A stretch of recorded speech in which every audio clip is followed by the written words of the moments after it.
Tadi kita sudah dengar banyak sekali modus-modus sebenarnya yang dilakukan oleh para pelaku untuk menargetkan korbannya. Tetapi juga ada yang baru-baru ini kita dengarkan bahwa sampai memanipulasi jaringan begitu. Pak Teguh, mungkin bisa dijabarkan apa saja temuan dari Komdiji mengenai hal ini? Ya baik, terima kasih Mbak Celia. Jadi sebetulnya kalau yang populer kita sering menyebutnya dengan istilah fake BTS gitu. Oke. Ya sebetulnya dalam konteks teknis itu macam-macam rangkaian modus dan lain-lain. Tapi intinya adalah isinya adalah pengiriman pesan atau broadcast pesan secara masif di satu area tertentu. Dan memang biasanya yang disasar adalah area-area yang punya potensi korban dengan sumber uang yang banyak misalnya. Misalnya di area perkantoran yang cukup padat misalnya. Di daerah bundaran HI misalnya. Kemudian di SCBD yang kami temukan ya. Nah, kemudian tim kami melakukan patroli, kita punya Balai Monitoring Frekuensi, kami memonitor frekuensi dari mana start pengiriman message tadi. Tapi model pelaku ini adalah hit and run, mereka sebar, mereka matikan. Sehingga dikejar lagi, mereka nyalakan, matikan lagi.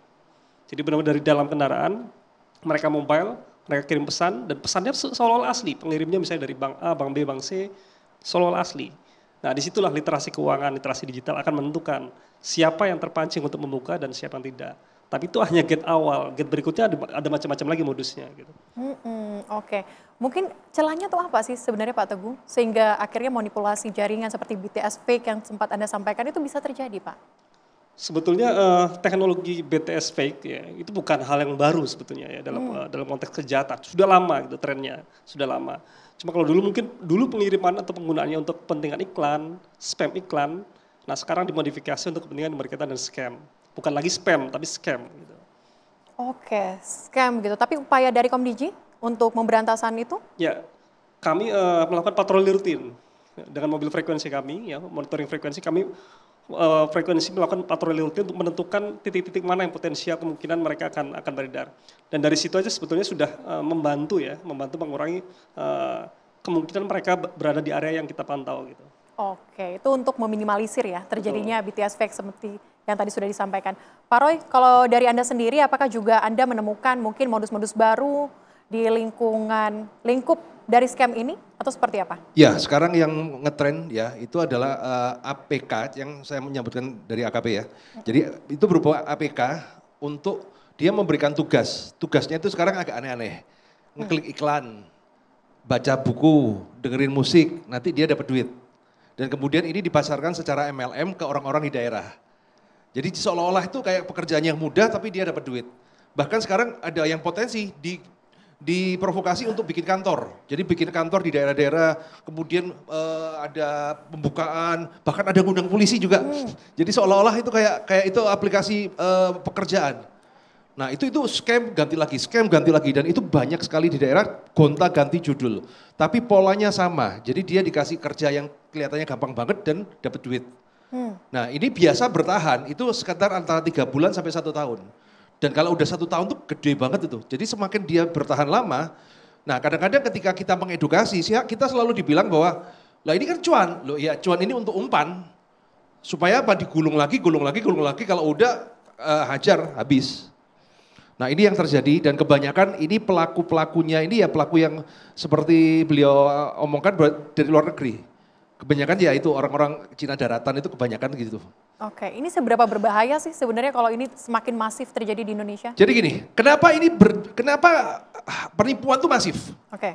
Karena kondisi masyarakat di Indonesia ini yang sekarang sangat susah untuk cari duit. Akhirnya dia menjadi gampang untuk tertipu karena dia diberikan tawaran angin surga, janji surga. Jadi sebenarnya ini komplikasi dari kondisi masyarakat sekarang. Semakin susah ya kan, kemudian ada yang nawarin, ini lo kerja cuma begini doang dapat duit, ya akhirnya dapat duit. Ngajak teman dapat duit, ngajak lagi. Nah akhirnya menjadi ketipu. Nah banyak juga yang tertipu dengan hadiah apa segala. Nah kalau yang segmen menengah ke atas, itu ketakutan yang dikul. Yaitu adalah SMS, kartu Anda akan keblokir, Anda ada transaksi. Kemudian bonus Anda akan expired. Itu yang menengah ke atas. Biasanya yang lewat SMS fake BTS itu kan ke bank, dia bilang bahwa akan ada poin yang akan expired. Nah dia akan masuk ke dalam sebuah website, untuk mengklaim expired itu dia harus memasukkan data-data dan ya hilang. Atau yang dari Dijen Pajak, orang kaya itu kan takut pajak gitu kan. Nah, jadi itu antara segmen kelas atas sama kelas bawah itu beda umpannya. Mereka mempunyai targeting masing-masing begitu ya? Masing-masing, semua cara ada itu. Bahkan kalau yang ngeri yang love scam ya. Ya. Love scam itu macam-macam itu. Pokoknya tiba-tiba kalau ada yang japri Anda, tinggal hai gimana ya kan. Sekarang ini kan banyak orang itu kan kesepian.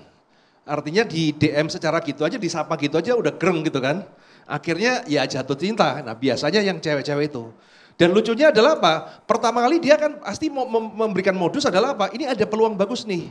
Cobain deh, gua modalin. Nah habis itu lu transfer, cair pertama kan. Wah makin seneng tuh. Modusnya itu adalah buka toko online di luar negeri atau investasi kripto.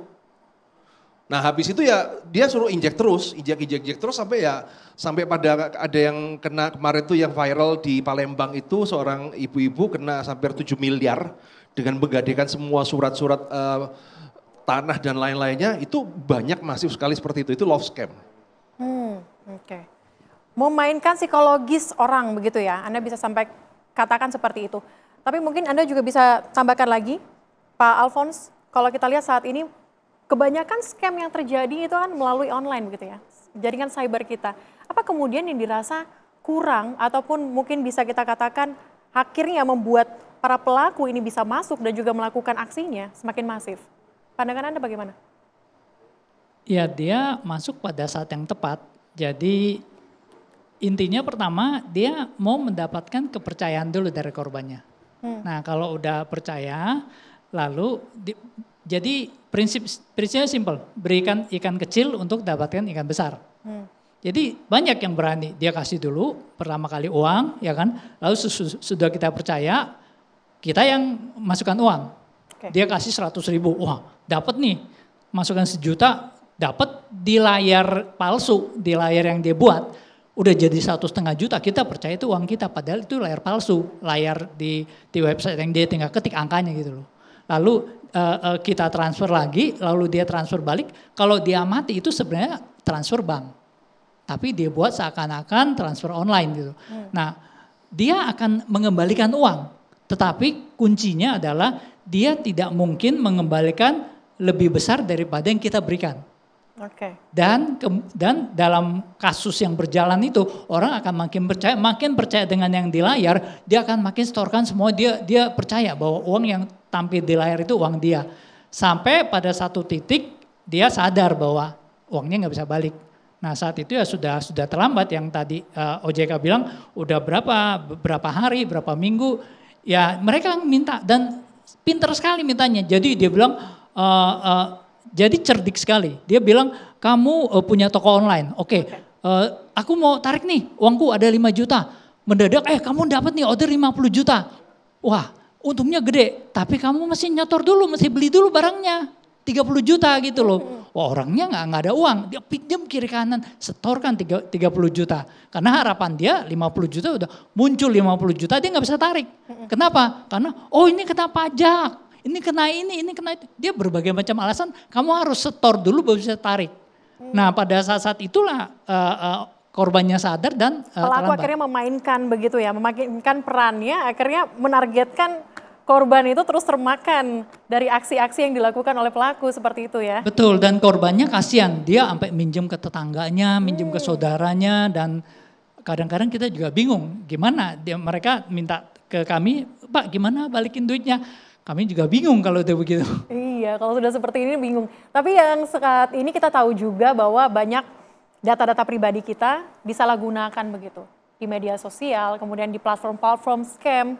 Anda melihatnya apa yang terjadi sehingga data pribadi kita ini mudah sekali untuk dimainkan oleh scammer? Ini kita harus jujur lah. Jadi data pribadinya orang Indonesia memang sudah tersebar lah data-data kependudukan ya kan. Sehingga itu banyak disalahgunakan oleh penipu secara tidak langsung memudahkan aksi ini. Dan sebenarnya hari ini bisa dicegah. Jadi kita lihat indikasinya. Kita coba Google saja, beli rekening bodong, tinggal sebut banknya, bank A, bank B, bank C gitu, langsung keluar ada orang yang bisnisnya cuman buat rekening bodong. Jadi kamu bayar katakan 1 juta, kamu dapat rekening isinya cuma 50.000, tetapi rekeningnya udah siap, kartu ATM-nya udah semuanya, udah ada nomor rekeningnya. Kamu tinggal beli, kasih dia 1 juta, dia kerjanya cuma buat rekening bodong. Nah lalu orang yang menipu itu sudah menipu, uang masuk rekening itu dia tarik, dia pergi, dia beli lagi rekening lain gitu loh.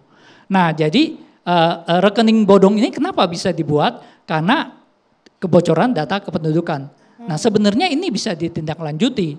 Jadi kalau sekarang bank kan sudah ada KYC ya, Know Your Customer. Jadi mereka melakukan, kalau kamu buka rekening, mereka ada alat dari Dukcapil. KTP-nya mana? Ditempelin. Kalau ditempelin kau sah, bener, kasih cap jempol semua, itu prosedur yang sangat baik.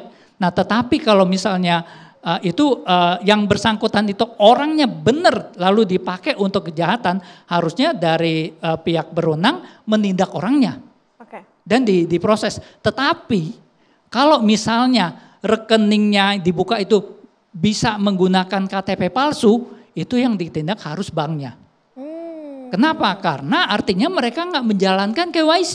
Ya. Kenapa KTP bodong bisa dipakai untuk buka rekening gitu loh.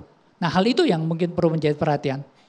Oke, tetapi kalau tadi saya sempat berbicara sama Pak Teguh sedikit begitu ya, rupanya scam ini ada polanya ya Pak Teguh ya. Nanti coba dijabarkan polanya seperti apa, tetapi usai jeda tetaplah bersama kami di Indonesia Business Forum pemirsa.